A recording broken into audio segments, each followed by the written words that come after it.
Kali ini kita nak bersama dengan Mars Rider Blade Rose Card Archive. Okey, pertama kalinya ini bukanlah ori, confirm kan. Okey, tapi kita nak tengok juga macam mana rupa.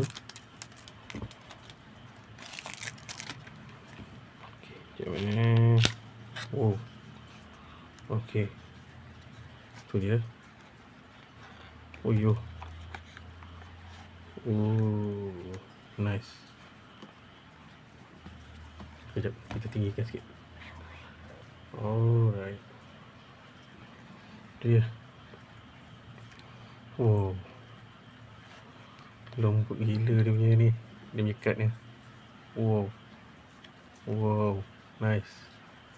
Okay, so kita bermula dengan Joker. Joker juga. Oh, card ni macam kecil sikit lah. Kecil sikit daripada kebiasaan. Kalau yang DX punya kan besar kan, tapi ni kecil sikit. Dia buat session untuk main dan drop lah. Okay, Evolution card King, Spade King, Absorb Queen, kan, Fusion Jack. Wow. Oh, you cut time. Mush, Magnet, Metal, Thunder, Kicker, Tackle, Beto, Slash, Changing. Okey, lepas tu dia masuk Kalis pula. Evolution, Absorb, Fusion, Shuffle, Recover, Reflect, Bio, Tornado, Drill, Float, Chopper, Spirit. Okay, Change. Lepas siapa ni? Garen tak ingat lah. Okay, sama juga.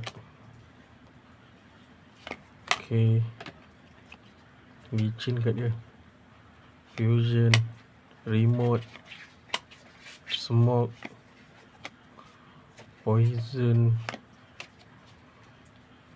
Gel, Blizzard, Bite, Rush, Screw, Step, Change, Evolution. Ni untuk Garen. Ini Garen ke Link lupa. Okay, Fusion, Thief, Gemini, Scope, Rock, Fire, Drop, Rapid, Upper, Bulleto, Change. Oh, nice. Oh, nice. Kad dia lawa, kualiti pun baik. Okay, boleh buat poker card tu. Joker out. Tapi tu lah, semua kad dia. Oh, rasa style dia kan. Cuma dia tak adalah kad. Dia tak ada kad blank tu, dia tak ada. Adalah banyak-banyak kad dia tak ada. Tapi okey lah, still okey. Dengan yang sedap pegangnya. Oh, nice. Tengok. Oh, nice. Kan, nice. Dah buat dia. Okay, itulah dia. Rose card. Kamen Rider Blade. Thank you for watching. Bye bye.